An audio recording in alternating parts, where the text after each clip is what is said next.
अब मेरा घर नहीं है जमीन पर, अब मेरा घर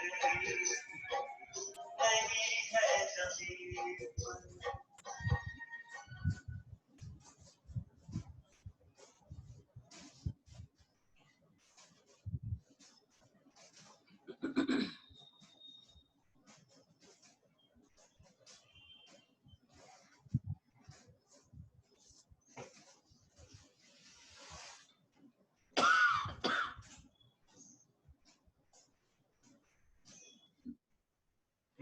ओम शांति।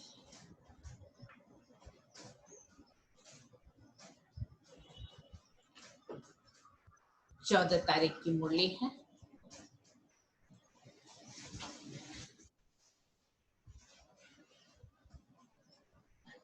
मुरली का सार है, मीठे बच्चे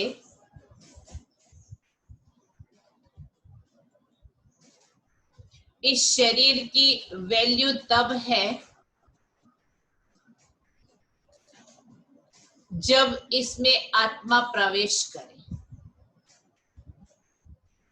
इस शरीर की वैल्यू तब है जब इसमें आत्मा प्रवेश करे।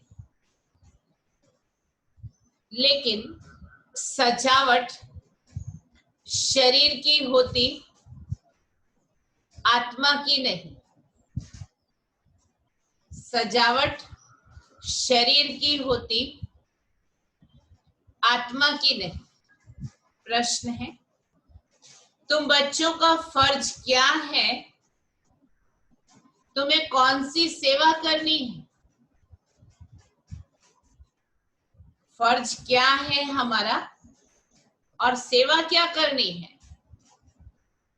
बाबा ने कहा, तुम्हारा फर्ज है अपने हमजिन्स को नर से नारायण, नारी से लक्ष्मी बनने की युक्ति बताना।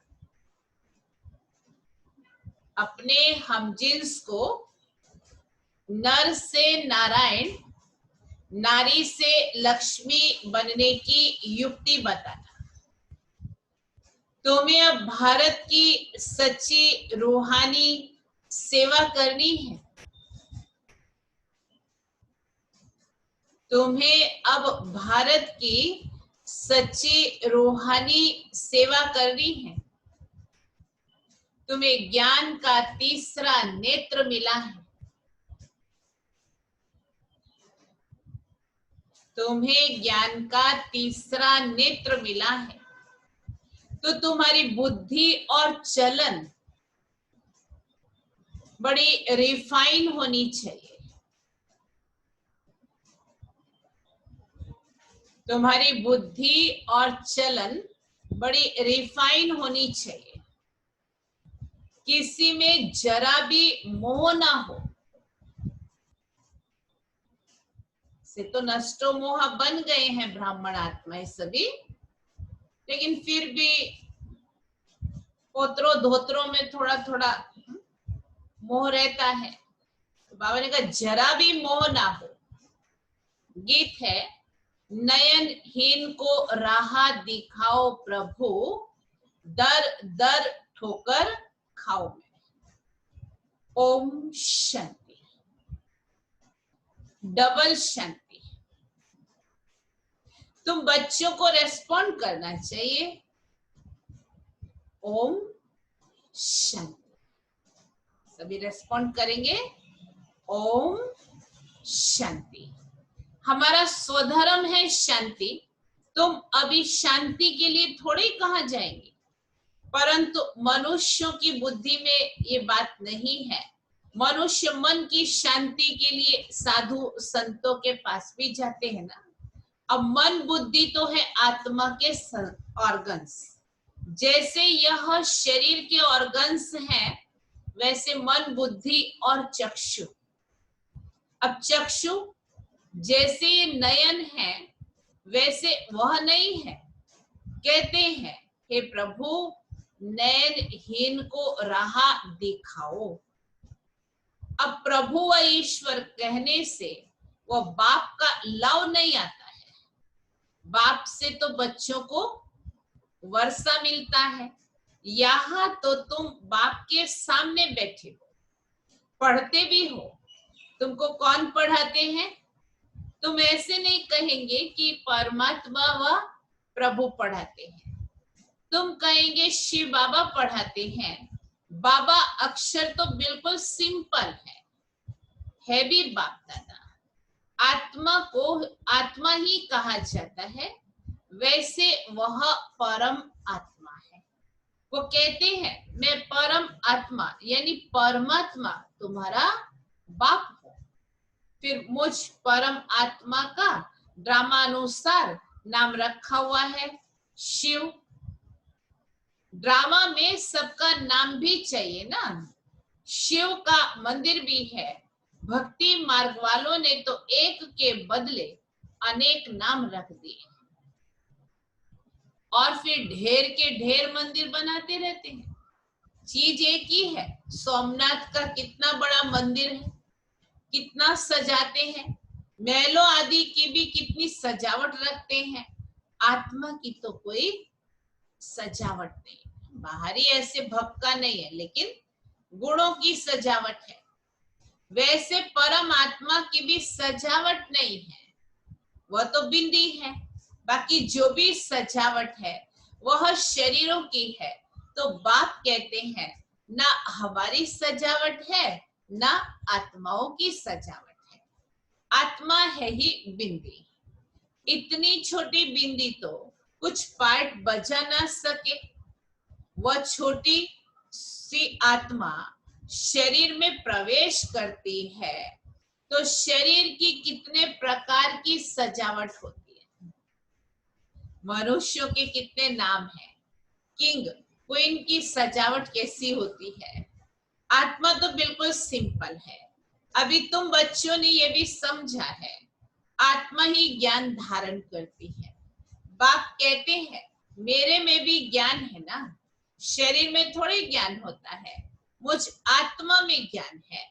मुझे ये शरीर लेना पड़ता है तुमको सुनाने के लिए। शरीर बिगड़ तो तुम सुन ना सको। अब यह गीत बनाया है, नयनहीन को राह बताओ। क्या शरीर को राह बतानी है? नहीं, आत्मा को। आत्मा ही पुकारती है। शरीर को तो दो नेत्र हैं, तीन हो तो बिंदी जो तिलक देते हैं तो वो दे ना सके। मस्तक में ही तिलक देते, मस्तक में ही तीसरा नेत्र बताते हैं। कोई सिर्फ बिंदी मुआफिक देते हैं, कोई लकीर निकालते। बिंदी तो है आत्मा, बाकी ज्ञान का तीसरा नेत्र मिलता है। आत्मा को पहले ये ज्ञान का तीसरा नेत्र नहीं था। कोई भी मनुष्य मात्र को ये ज्ञान है ही नहीं, इसीलिए ज्ञान नेत्रहीन कहा जाता है। आत्मा को पहले ये ज्ञान का तीसरा नेत्र मिलता है। बाकी ये दो आंखें तो सबको है। सारी दुनिया में कोई कोई तीसरा नेत्र नहीं है सिवाय तुम ब्राह्मणों। तुम हो सर्वोत्तम ब्राह्मण कुल के। तुम जानते हो भक्ति मार्ग और ज्ञान मार्ग में कितना फर्क है। तुम रचयिता और रचना के आदि मध्य अंत को जानकर चक्रवर्ती राजा बनते हो। जैसे आईसीएस वाले भी बहुत ऊंच पद पाते हैं, परंतु यहाँ कोई पढ़ाई से एमपी आदि नहीं बनते हैं। यहाँ तो चुनाव होते हैं, वोट्स पर एमपी आदि बनते हैं। अभी तुम आत्माओं को बाप की श्रीमत मिलती है और कोई भी ऐसे नहीं कहेंगे कि हम आत्मा को मत देते हैं। वह तो सब है देह अभिमानी। बाप ही आकर देही अभिमानी बनना सिखलाते हैं। सब देह अभिमानी है। मनुष्य शरीर का कितना भवका रखते हैं। यहाँ तो बाप आत्माओं को ही देखते हैं। शरीर तो विनाशी, वर्थ नॉट ए पेनी। जानवरों की तो फिर भी खाल आदि बिकती है, मनुष्य का शरीर तो कोई काम का नहीं आता। अभी तो फिर भी चलो इतना लोग डोनेट करते हैं, मेडिकल साइंस इतना डेवलप हुई है, अंगदान करते हैं, पहले तो कुछ भी नहीं था। तो बाबा ने कहा अब बाप आकर वर्थ पाउंड बनाते हैं। तुम बच्चे जानते हो कि अभी हम 100 देवता बन रहे, तो ये नशा रहना चाहिए ना, परंतु ये नशा भी नंबरवार पुरुषार्थ अनुसार रहता है। धन का भी नशा होता है ना। अभी तुम बच्चे बहुत धनवान बनते हो, तुम्हारी बहुत कमाई हो रही है, तुम्हारी बुद्धि में है कि हम अभी देवता बन रहे हैं। तुम्हारी महिमा भी अनेक प्रकार की है। तुम फूलों का बगीचा बनाते हो। सत्यु को कहा जाता है गार्डन ऑफ फ्लावर्स। इसका सैपलिंग कब लगता है ये भी किसी को पता नहीं।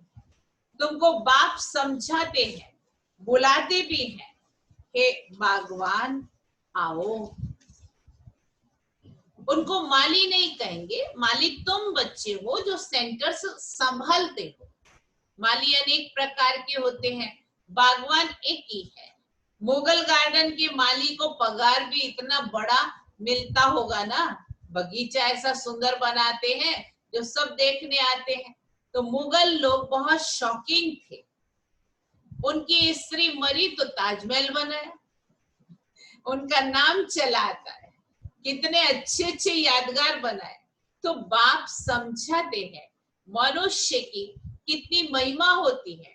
मनुष्य तो मनुष्य ही है, लड़ाई में ढेर के ढेर मनुष्य मरते हैं, फिर क्या करते हैं, घास लेट पेट्रोल डाल खलास कर देते हैं। कोई तो ऐसे ही पड़े रहते हैं, दफन थोड़े ही करते हैं, कुछ भी मान नहीं। जब बहुत घमासान युद्ध होता है तो पता भी नहीं चलता कौन कहाँ मर गया, ऐसे होता है। तो अब तुम बच्चों को कितना नारायणी नशा चढ़ना चाहिए। ये है विश्व के मालिक पने का नशा। सत्य नारायण की कथा है तो जरूर नारायण ही बनेंगे। आत्मा को ज्ञान का तीसरा नेत्र मिलता है, देने वाला है बाप। तीजरी की कथा भी है। इन सब का अर्थ बाप बेट समझाते हैं। कथा सुनाने वाले कुछ भी नहीं जानते हैं। अमर कथा भी सुनाते हैं। अब अमरनाथ पर कहा दूर दूर जाते हैं, बाप तो यहाँ आकर के सुनाते हैं। ऊपर तो सुनाते नहीं है, वहां थोड़े पार्वती को बैठ अमर कथा सुनाई। ये कथाएं आदि जो बनाई है ये भी ड्रामा में नोंद है, फिर भी होगा। बाप बैठ तुम बच्चों को भक्ति और ज्ञान का कॉन्ट्रास्ट बताते हैं। अभी तुमको ज्ञान का तीसरा नेत्र मिला है। कहते हैं ना, हे प्रभु अंधों को राह बताओ। भक्ति मार्ग में पुकारते हैं, बाप आकर ज्ञान का तीसरा नेत्र देते हैं, जिसका कोई को भी पता नहीं है सिवाय तुम्हारे। ज्ञान का तीसरा नेत्र नहीं है तो कहेंगे चूचा है, ऐसे करके देखते हैं ना, उसको चूचा कहते हैं। धुंधकारी आंखें भी कोई की कैसी कोई की कैसी होती है ना, कोई की बहुत शोभावान आंखें होती है, फिर उस पर इनाम भी मिलता है, फिर नाम रखते हैं मिस इंडिया मिस फलानी। तुम बच्चों को अब बाप क्या से क्या बनाते हैं, वहां तो नेचुरल ब्यूटी रहती है, यहाँ तो गंदे लोग होते हैं। बाबा कहते हैं वहां तो नेचुरल ब्यूटी रहती है। कृष्ण की इतनी महिमा क्यों है, क्योंकि सबसे जास्ती ब्यूटीफुल बनते हैं, नंबर 1 में कर्मातीत अवस्था को पाते हैं, इसीलिए नंबर 1 में गायन है। ये भी बाप बैठ समझाते हैं। बाप बार बार कहते हैं बच्चे मन मना भव। हे आत्माएं अपने बाप को याद करो। बच्चों में भी नंबर वार तो है ना, लौकिक बाप को भी समझो। 5 बच्चे हैं, उनमें जो बहुत सयाना होगा उनको नंबर 1 रखेंगे। माला का दाना हुआ ना, कहेंगे ये दूसरा नंबर है, ये तीसरा नंबर है। एक जैसे कभी नहीं होते हैं। बाप का प्यार भी नंबरवार होता है। वह है हद की बात, ये है फिर बेहद की बात। जिन बच्चों को ज्ञान का तीसरा नेत्र मिला है उनकी बुद्धि और चलन आदि बड़ी रिफाइन होती। एक किंग ऑफ फ्लावर होता है तो ये ब्रह्मा और सरस्वती किंग क्वीन फ्लावर ठहरे। ज्ञान और याद दोनों में तीखे हैं। तुम जानते हो हम देवता बनते हैं, मुख्य 8 रतन बनते हैं। पहले पहले है फूल, फिर युगल दाना, ब्रह्मा सरस्वती। माला सिमरते हैं। वास्तव में तुम्हारा पूजन नहीं है, सिमरन है। तुम्हारे ऊपर फूल नहीं चढ़ सकते। फूल तब चढ़े जब शरीर भी पवित्र हो। यहाँ कोई का भी शरीर पवित्र नहीं है, सब विष से पैदा होते हैं, इसीलिए विकारी कहा जाता है। इन लक्ष्मी नारायण को कहते ही हैं संपूर्ण निर्विकारी। बच्चे तो पैदा होते हैं ना, ऐसे तो नहीं कोई ट्यूब से बच्चा पैदा हो जाएगा। ये भी सब समझने की बात है। तो बच्चों को यहाँ 7 रोज भट्टी में बिठाया जाता है। भट्टी में ईंटें कोई तो पूरी पक जाती हैं, कोई कच्ची रह जाती है। भट्टी का मिसाल देते हैं। अब ईंट की भट्टी का थोड़े ही शास्त्रों में वर्णन हो सकता है। फिर उसमें बिल्ली की भी बात है, गुल बकावली की भी कहानी, उसमें बिल्ली का नाम दिखाया है, दीवे को बुझा देती थी। तुम्हारा भी ये हाल होता है। माया बिल्ली विघ्न डाल देती है, तुम्हारी अवस्था कोई गिरा देती है। देह अभिमान है पहला नंबर, फिर और विकार आते हैं। मोह भी होता है। बच्ची कहे मैं भारत को स्वर्ग बनाने की रूहानी सेवा करूंगी, मोहवश माँ बाप कहते हम अलाउ नहीं करेंगे। ये भी कितना मोह है। तुम्हें मोह की बिल्ली या बिल्ला नहीं बनना, तुम्हारी एम ऑब्जेक्ट ही है बाप आकर मनुष्य से देवता, नर से नारायण बना दे। तुम्हारा भी फर्ज है अपने हमजिन्स की सेवा करना, भारत की सर्विस करना। तुम जानते हो हम क्या थे, क्या बन गए हैं। अब फिर पुरुषार्थ करो राजाओं का राजा बनने के लिए। तुम जानते हो हम अपना राज्य स्थापन करते हैं, कोई तकलीफ की बात नहीं है। विनाश के लिए भी ड्रामा में युक्ति रची हुई है। आगे भी मूसलों से लड़ाई लगी थी, अब तुम्हारी पूरी तैयारी हो जाएगी, सब फूल बन जाएंगे, तब विनाश होगा। कोई किंग ऑफ फ्लावर है, कोई गुलाब है, कोई मोतिया है। हर एक अपने को अच्छी रीति समझ सकते हैं कि हम अक हैं या फूल हैं। बहुत है जिनको ज्ञान की कुछ भी धारणा नहीं होती है। नंबर वार तो बनेंगे ना, या तो बिल्कुल हाईएस्ट या फिर बिल्कुल लोएस्ट। राजधानी यहाँ ही बनती है। शास्त्रों में दिखाया है पांडव गल मरे, फिर क्या हुआ कुछ भी पता नहीं। कथाएं तो बहुत बनाई है, कोई ऐसी बात है नहीं। अभी तुम बच्चे कितने स्वच्छ बुद्धि बनते हो, बाबा तुमको बहुत प्रकार से समझाते रहते, कितना सहज है। सिर्फ बाप को और वर्षे को याद कर। बाप कहते हैं मैं ही पतित पावन हूँ। तुम्हारी आत्मा और शरीर दोनों पतित हैं। अब पावन बनना है, आत्मा पवित्र बनती है तो शरीर भी पवित्र बनता है। अभी तुमको बहुत मेहनत करनी है। बाप कहते हैं बच्चे बहुत कमजोर हैं, याद भूल जाती है। बाबा खुद अपना अनुभव बताते हैं, भोजन पर याद करता हूँ। ब्रह्मा बाबा कह रहे हैं भोजन पर याद करता हूँ। शिव बाबा हमको खिलाते हैं, फिर भूल जाता हूँ, फिर स्मृति में आता है। तुम्हारे में भी नंबरवार पुरुषार्थ अनुसार है। कोई तो बंधन मुक्त होते हुए भी फिर फंस मरते हैं, धर्म के भी बच्चे बना लेते हैं, खुद का बच्चा नहीं है औरों को अडॉप्ट कर लेते हैं, तुम्हारे फंस जाते हैं उसमें। अभी तुम बच्चों को ज्ञान का तीसरा नेत्र देने वाला बाप मिला हुआ है। इनको फिर नाम दिया है तीजरी की कथा, अर्थात तीसरा नेत्र मिलने की कथा। अब तुम नास्तिक से आस्तिक बनते हो। बच्चे जानते हैं बाप बिंदी है, ज्ञान का सागर है। वह तो कह देते नाम रूप से न्यारा है।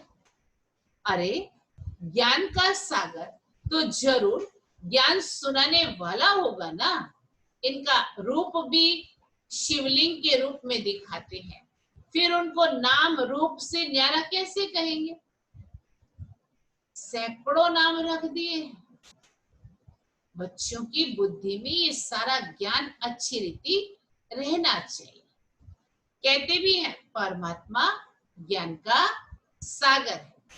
सारा जंगल कलम बनाओ तो भी अंत नहीं हो सकता है, अथाह ज्ञान है। अच्छा, मीठे मीठे सिकिलदे बच्चों प्रति माता पिता बाप दादा का याद प्यार और गुड मॉर्निंग। रूहानी बाप की रूहानी बच्चों को नमस्ते। हम रूहानी बच्चों की रूहानी बाप को याद प्यार, गुड मॉर्निंग और नमस्ते। धारणा के लिए मुख्य सार है, पहली पॉइंट, अभी हम बाप द्वारा वर्थ पाउंड बने हैं, हम 100 देवता बनने वाले हैं। इसी नारायणी नशे में रहना है, बंधन मुक्त बन सेवा करनी है, बंधनों में फंसना नहीं है। दूसरी पॉइंट, ज्ञान योग में तीखे बन, ज्ञान योग में तीखे बन माता पिता समान किंग ऑफ फ्लावर बनना है और अपने हमजिन्स की भी सेवा करनी है। वरदान, क्यों क्या के क्वेश्चन की जाल से सदा मुक्त रहने वाले विश्व सेवाधारी चक्रवर्ती भव।